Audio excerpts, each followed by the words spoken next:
चौथे अध्याय के 33वें श्लोक में सिर्फ इतना कहा है कि इस द्रव्य में यज्ञ से ज्ञान यज्ञ श्रेष्ठ है। द्रव्य में यज्ञ कौन सी होती है? जो धन से संपन्न होती है।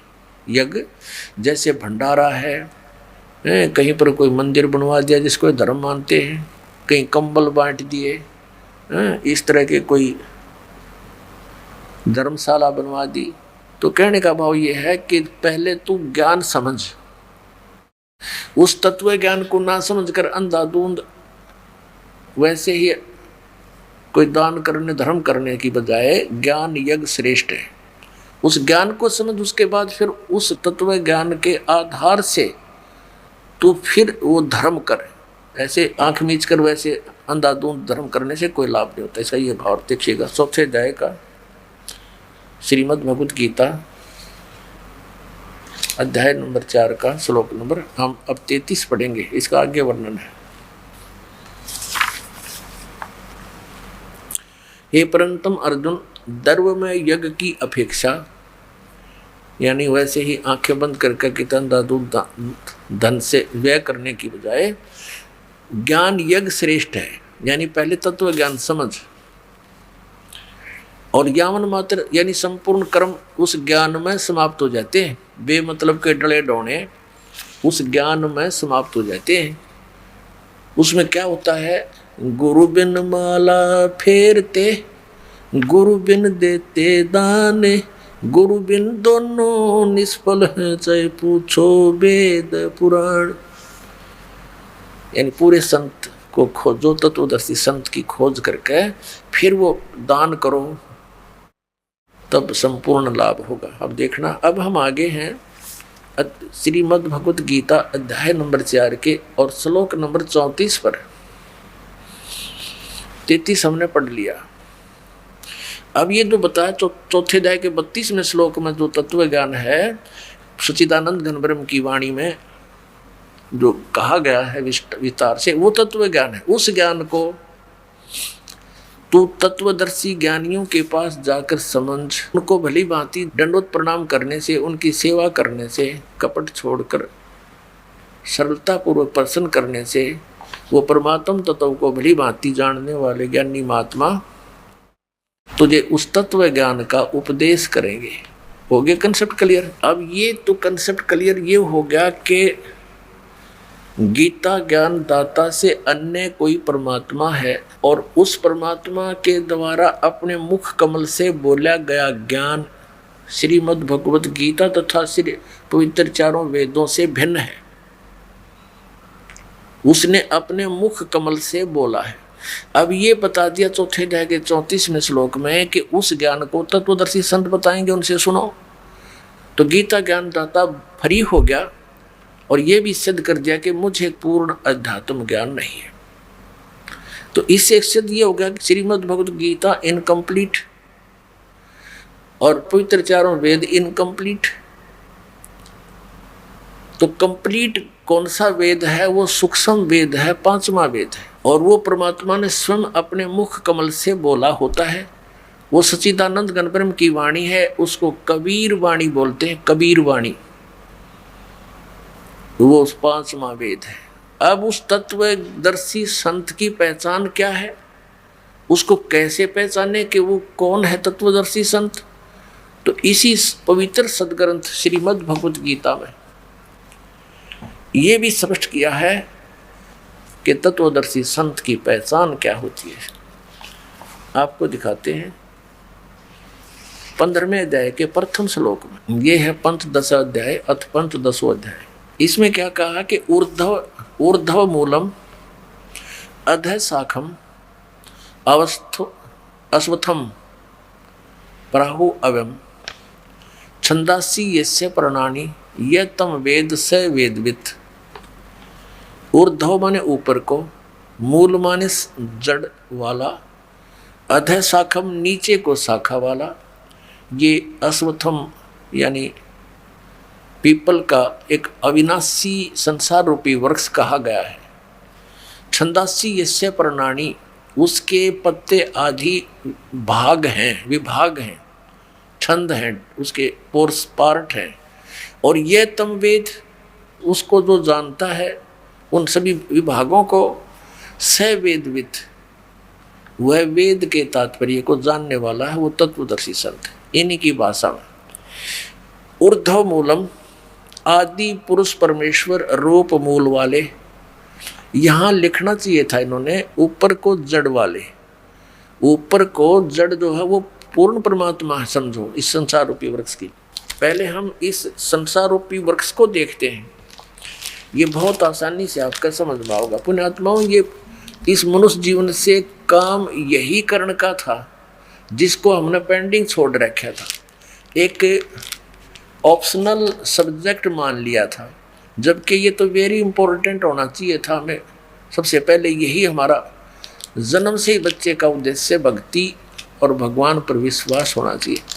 आने वाले समय में परमात्मा उसके साथ रहेगा, ऐसी व्यवस्था कर देगा विश्व में, आप सोच नहीं सकते। यदि सत साधना पूरा विश्व इस तरह करने लग गया तो यह दौड़ मिट जाएगी, हाहाकार मिट जाएगी, और परमात्मा जो लाभ दे उसका तो कोई कहना है नहीं। इसलिए भगवान की खोज में कोई गुफाओं में, कोई पहाड़ों पर, कोई अमरनाथ पर बेचारे भटक रहे हैं, ऐसे ऐसे डेंजरस स्थानों पर जाते हैं जहाँ पर एक बार पैर फिसल जाए तो पाव भी नहीं पड़े, आदमी खोजे तो ना पावे, और फिर भी जाते हैं हम। तो देखिएगा ये संसार रूपी वृक्ष, ये एक संसार रूपी वृक्ष है।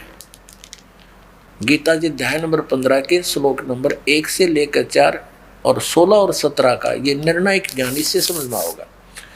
अब यहाँ क्या बताया कि ऊपर को जड़, ये तो है पूर्ण परमात्मा, ये तो परम अक्षर ब्रह्म है, और ये नीचे को तीनों गुण रूपी शाखा है।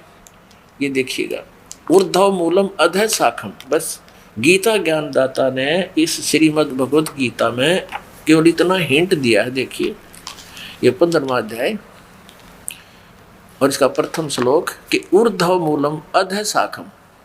बस इन्होंने अनुवाद थोड़ा सा सारा ही गलत कर दिया। ये लिखना था ऊर्ध्व माने ऊपर को, आदि पुरुष परमेश्वर रूपी मूल वाले, ये लिखना था। ऊर्ध्व माने ऊपर, आदि पुरुष परमेश्वर यानी परम अक्षर ब्रह्म सचिदानंद घन रूपी, ये तो मूल समझो। अधः शाखम, ये ब्रह्मा रूप मुख्य शाखा वाले, ये नहीं। ये देखो 2 नंबर श्लोक में इन्होंने अधः का अर्थ, 2 अधः है इसमें, एक ये एक ये। इसका अर्थ कहाँ किया, अगले पृष्ठ पर। अधः माने नीचे, अधः माने नीचे, और ऊर्ध्व माने ऊपर। ये आप अनुवाद करें, ऊर्ध्वम ऊपर, अधः माने नीचे, अधः माने नीचे। यहाँ देखिए, ये फिर देखिएगा। अब ऊर्ध्व माने ऊपर को, आदि पुरुष परमेश्वर रूप मूल वाले, ये ठीक करते यहाँ ऊपर लिखना था, बस इतना हो। और फिर ये यहाँ लिखना था अधः शाखम, नीचे को शाखा वाला। ये संसार रूपी पीपल के वृक्ष को अविनाशी कहते हैं, वेद जिसके पत्ते कहे गए। पहले इनकी भाषा पढ़ने आसानी से समझ में आओगी। उस संसार वृक्ष को जो पुरुष, जो व्यक्ति तत्व से जानता है, स वेदविद, वह वेद के तात्पर्य को जानने वाला है, अर्थात वो तत्वदर्शी संत है। अपनात्मा आज से 600 वर्ष पहले परमात्मा आए थे, जिसके उपलक्ष्य में ये शुभ समागम चल रहा है। उन्होंने अपनी सच्चिदानंद घन ब्रह्म की वाणी, कबीर वाणी में कहा था, अक्षर पुरुष एक पेड़ है, सरपुरुष वाकी डारे, तीनों देवा शाखा है, ये पात रूप संसारी। हे भगवान, 600 वर्ष पहले परमात्मा ने एक सिंपल लैंग्वेज में, जैसे आम आदमी समझ सके, हमारी इसी भाषा में बोल गए कि अक्षर पुरुष जो जमीन से बाहर दिखाई देता, वो पोर्शन, वो पार्ट, हिस्सा, भाग वृक्ष का, वो वृक्ष कहलाता है। और जड़ें प्रोक्ष होती हैं, वो गुप्त होती हैं। और ये बता दिया कि जो इस सभी विभागों को भिन्न भिन्न बता देगा, सवेदविद, वो तत्वदर्शी संत है। तो 600 वर्ष पहले परमात्मा ने आकर हमें ये ज्ञान दिया था अपनी सच्चिदानंद घन ब्रह्म की वाणी। अपने आत्मा, अब इसमें क्या लिखा आगे देखो, तीनों गुण रूप, अब हम फिर श्रीमद् भगवत गीता आपको दिखाते हैं। ये वही 15वां अध्याय चल रहा है, एक हमने पढ़ लिया, अब हम 2 पढ़ेंगे। इसमें क्या कहा है कि उस संसार रूपी वृक्ष की गुण प्रवर्धा, तीनों गुण,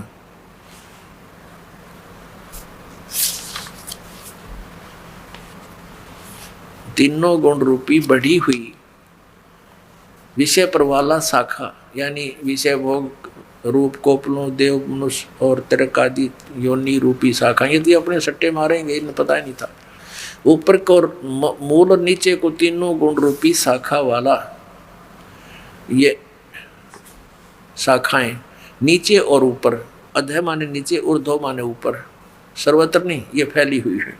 मनुष्य लोक में कर्मों के बंधन में बांधने की ये मुख्य कारण है, मूलानी मुख्य कारण, जड़ें हैं जो नीचे और ऊपर व्याप्त है। अब देखो, हमने यहाँ ये देखना है कि तीनों गुण कौन है? रजगुण ब्रह्मा, सतगुण विष्णु, तमगुण शिव जी। हम थोड़ा सा कंसेप्ट क्लियर करके आगे चलेंगे। ये दिखाना पड़ेगा कि रजगुण ब्रह्मा है, सतगुण विष्णु, तमगुण शिव जी। ये मार्कंडेय पुराण है, गीता प्रेस गोरखपुर से प्रकाशित है।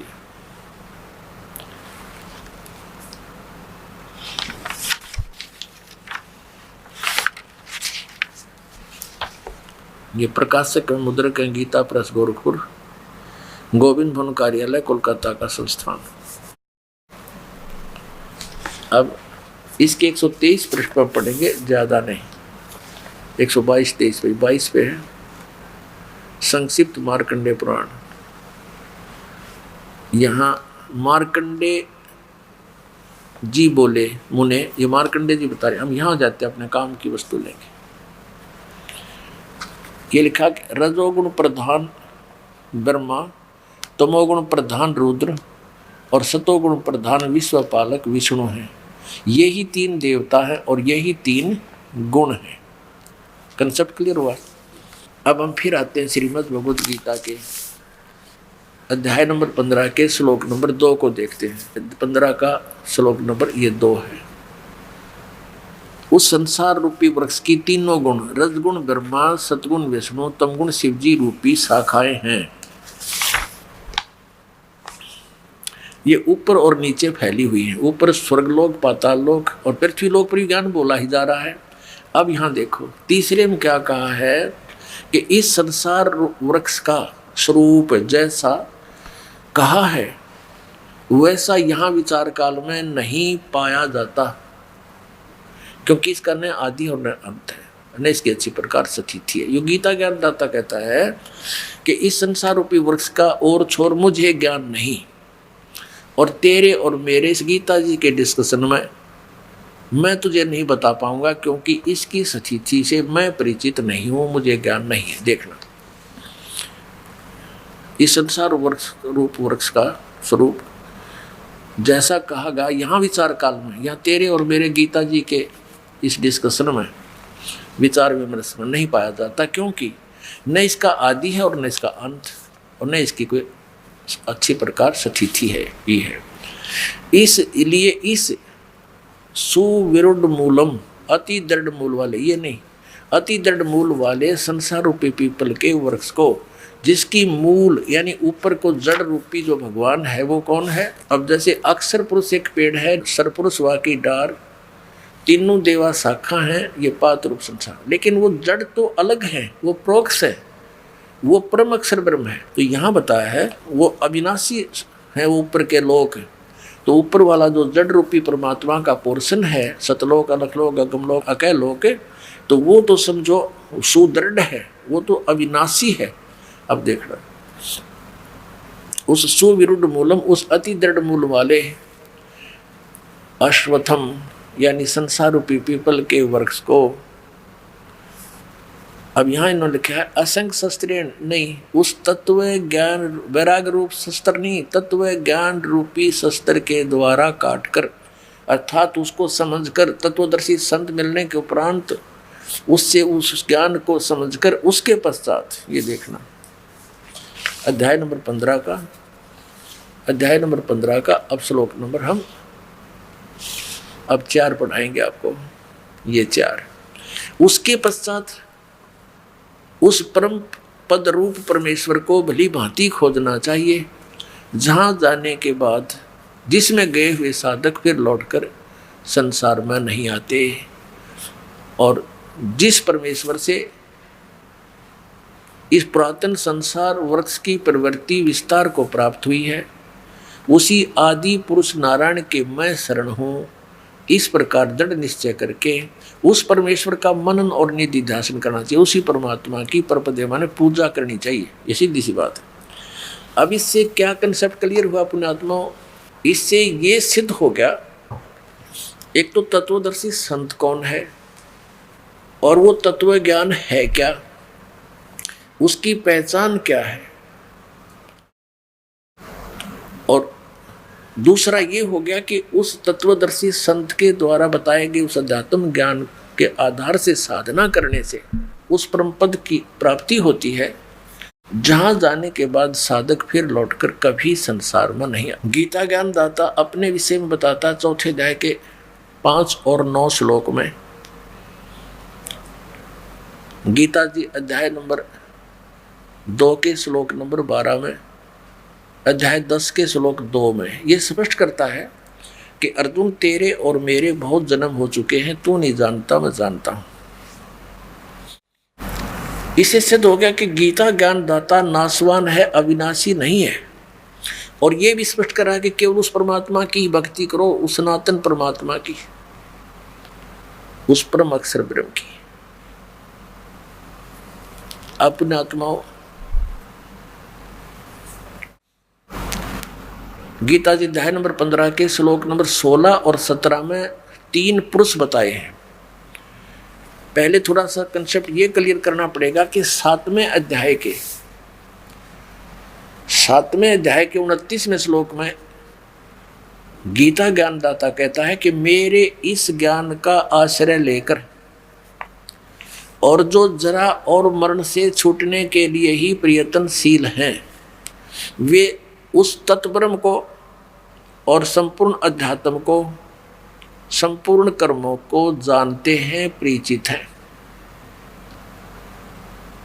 8वें अध्याय के प्रथम श्लोक में गीता ज्ञान दाता से अर्जुन ने पूछा, फिर किम तत्ब्रह्म, कि जो जरा और मरण से, जरा माने वृद्धावस्था, मरण माने मृत्यु, इस दोनों संकटों से ही निवारण के लिए साधना रत हैं, तो ऐसा वो तत्ब्रह्म क्या है और क्या है वो अध्यात्म, क्या वो कर्म क्या है, वो मुझे बता। 8वें अध्याय के 3 श्लोक में गीता ज्ञानदाता ने कहा कि वो परम अक्षर ब्रह्म है। वो परम अक्षर ब्रह्म है, उसको जानने के बाद फिर साधक केवल जरा और मरण से ही छूटने का प्रयत्न करता है, यहाँ की किसी वस्तु की डिमांड नहीं करता। इस तत्वदर्शी संत से ये ज्ञान प्राप्त होने के बाद, अब देखना अध्याय नंबर 7 श्रीमद् भगवत गीता अध्याय 7 श्लोक नंबर 28-29। इसमें क्या कहा है? जरा मरण मोक्षाय, जरा माने वृद्धावस्था, मरण माने मृत्यु, मोक्षाय माने उससे छुटकारे के लिए, मोक्ष के लिए, माम आश्रित यतन्ति ये ते ब्रह्म तत्विदु कृष्णम अध्यात्म कर्म से अखिलम। अनुवाद यहां देखेंगे इसका अगले पृष्ठ पे। जो मेरे शरण होकर, माम आश्रित का अर्थ है जो मैंने ज्ञान बताया है उसको आश्रय बनाकर तत्वदर्शी संत की खोज कर लेता है, तो वो जो मेरे शरण होकर जरा और मरण से, जरा माने वृद्धावस्था, छूटने के लिए, और मृत्यु, मरण माने मृत्यु, जरा और मरण से छूटने के लिए जो प्रयत्न करते हैं, यत्न करते हैं, वे पुरुष, वे साधक तत्ब्रह्म, देखो तत्ब्रह्म, उस ब्रह्म को और संपूर्ण अध्यात्म को तथा संपूर्ण कर्मों को जानते हैं। यहाँ पर बिल्कुल ये 30वां तो लास्ट में कहता जो मुझे जानते हैं मुझे प्राप्त होते हैं। अब यहाँ देखिए पैरेलल 8वें में अर्जुन ने प्रश्न किया कि किम तत्ब्रह्म और किम अध्यात्म किम कर्म पुरुषोत्तम अधिभूत च किम प्रोक्तम अधिदेवम किम उच्यते। वह पुरुषोत्तम, वह ब्रह्म क्या है? इसका उत्तर गीता ज्ञानदाता ने ये अध्याय नंबर, ये हम 8 पढ़ रहे हैं, इसके तीसरे में दिया है कि वो परम अक्षर ब्रह्म है। बस पुण्यात्मा, यहाँ से हमने इतना ही लेना था, वो परम अक्षर ब्रह्म है। अब हम इसको परम अक्षर ब्रह्म कहो चाहे परम अक्षर पुरुष कहो, पुरुष माने प्रभु परमात्मा और ब्रह्म माने भी परमात्मा। अब हम श्रीमद् भगवत गीता के अध्याय नंबर 16 और 17 में आते हैं पुनः। अब यहाँ से हमें 3 पुरुषों का ज्ञान होगा, 3 प्रभुओं का। और जो परमेश्वर ने 600 वर्ष पहले स्वयं आकर बताया था, अक्षर पुरुष एक पेड़ है, सर पुरुष बाकी डारे, तीनों देवा शाखा है, ये पाते रूप संसार। अब वो परम अक्षर पुरुष को ना, वो जड़ है, वो मूल है, वो शेष जो भाग है अंडरस्टूड है। क्योंकि ये श्रीमद् भगवत गीता पवित्र 4 वेदों का एक संक्षिप्त कोड वर्डों में ज्ञान है। तो उसके लिए बता दिया कि तत्वदर्शी संत ही इन कोड वर्डों को समझ सकता है। अब देखना, गीता अध्याय नंबर 15 हम यहाँ 16 पाते हैं। द्वौ इमौ पुरुषौ लोके सर्च अक्षर एव च सर्वाणि भूतानि कटुष्ट अक्षर उच्यते। इसका अर्थ यह है कि इस लोक में जो सुप्रसिद्ध हम मानते हैं, दिवो माने 2, पुरुषो माने पुरुष है, 2 भगवान है, सरपुरुष और अक्षर पुरुष। और जीवात्मा सबकी नाश अविनाशी है, और स्थूल शरीर ये सरपुरुष भी इनके अंतर्गत प्राणियों का भी नाशवान। यह देखना, इस संसार में नाशवान, सर माने नाशवान, अक्षर माने अविनाशी भी ये 2 प्रकार के पुरुष हैं, 2 प्रकार के भगवान हैं, प्रभु हैं। इन्हें लिख के में ज्ञान तो था ही नहीं, जहाँ इनका ना समझ में पुरुष लिख दे। पुरुष कौन होया यहाँ पर, कोई व्याकरण थोड़ी है, ये दातम ज्ञान है। तो संपूर्ण प्राणियों के शरीर नाशवान है और जीवात्मा अविनाशी कहा जाता है। अब यहाँ बताया 17वें में कि उत्तम पुरुष तु अन्य, उत्तम पुरुष तु अन्य परमात्मा इति उदाहरते है। ये लोक तर्यम आविश्य विभर्ति अवैश्वर। उत्तम पुरुष यानी वो श्रेष्ठ भगवान, वास्तव में श्रेष्ठ परमात्मा तो अन्य ही है, और है कोई इन दोनों से कोई और है, सरपुरुष से और अक्षर पुरुष से, वो अन्य ही है। इन दोनों पुरुषों से वो कोई और है, और वही तीनों लोकों में प्रवेश करके सबका धारण पोषण करता है। अविनाशी परमेश्वर परमात्मा इस प्रकार कहा गया है।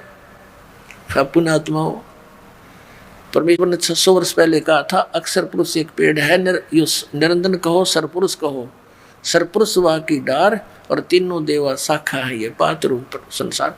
ये जो उत्तम पुरुष है तो अन्य, ये कौन है? ये परम अक्षर ब्रह्म है, और जो तीनों लोकों में प्रवेश करके सबका धारण पोषण करता है। क्योंकि पूरे वृक्ष को जड़ों से ही आहार प्राप्त होता है। तो हमारा जो सतलोक के अंदर जो परमात्मा है वो प्रोक्ष है। यजुर्वेद अध्याय नंबर 40 के श्लोक नंबर 17, मंत्र नंबर 17 में, यजुर्वेद का अंतिम अध्याय है 40वां, और अंतिम मंत्र है यजुर्वेद के उस 40वें अध्याय का 17वां मंत्र। उसमें और 15वें में तो गीता ज्ञानदाता अपने विषय में कहता है कि मेरा ओम नाम है, इस ओम नाम का सिमरन कर। और फिर 17वें में ये कह दिया कि वो परमात्मा तो प्रोक्ष है, गुप्त है, हिडन है, छुपा हुआ है। जैसे जड़ें नीचे छुपी हुई होती हैं, ऐसे वो परमात्मा गुप्त है, ऊपर प्रोक्ष अपूर्ण परमात्मा। और मैं ब्रह्म हूँ, मेरा ओम नाम है। ये देखिएगा यजुर्वेद आपको दिखाते हैं। प्रकाशक है सार्वदेशी कार्य प्रतिनिधि सभा 2/5 महर्षि दान भवन रामलीला मैदान नई दिल्ली। महर्षि दान सरस्वती करते, इसका अनुवाद किया महर्षि दानंद ने। ये वेदों का लेखक नहीं है। मुद्रक के Prince offset printers 1510 Pataudi house त्रियागन नई दिल्ली। ये है यजुर्वेद भाष्यम। ये 15वां श्लोक है। इसमें तो ये खुद कहता है ये वेद ज्ञान दाता, वायु अनिलम अमृतम अथिदम भस्मांतम शरीरम, ओम करतो समर किलबे समर करतुम समर, यही गीता जी के अध्याय 8 के श्लोक 15 में कहा है कि मुझ ब्रह्म का केवल एक ओम अक्षर है, इसका अंतिम सांस तक सेवन करता हुआ शरीर छोड़कर जाता हूँ, इस परम गति को प्राप्त होता जो ओम से मिलने वाली है। फिर यहाँ देखो ये 17वां श्लोक है।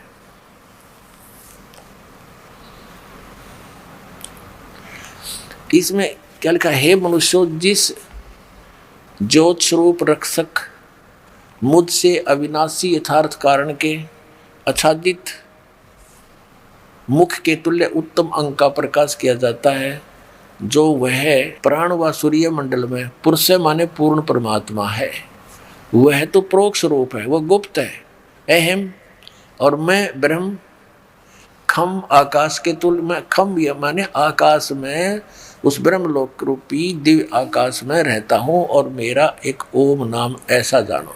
बस अब फिर देखिएगा इस उल्टे लटके हुए संसार रूपी वृक्ष को परमात्मा ने स्वयं आकर अपनी जानकारी दी कि अक्षर पुरुष एक पेड़ है, ये तना जो है ये अक्षर पुरुष समझो, इसका अक्षर पुरुष, और सर पुरुष इससे निकली हुई डार शाखा डार, और तीनों देवा शाखा है, ये पात रूप संसार। हम आगे यहाँ पात रूप में है और इसको जड़ से आहार मिलता है सबको। अपने आत्मा यहाँ ये अज्ञानी हमारे गुरु पूर्व के ये आपको फिर उलझा सकते हैं कि गीता ज्ञानदाता 15वें अध्याय के 18वें श्लोक में अपने आप को पुरुषोत्तम कहता है। वो क्या कहता है कि मैं तो लोक वेद के आधार से पुरुषोत्तम प्रसिद्ध होया हुआ हूँ।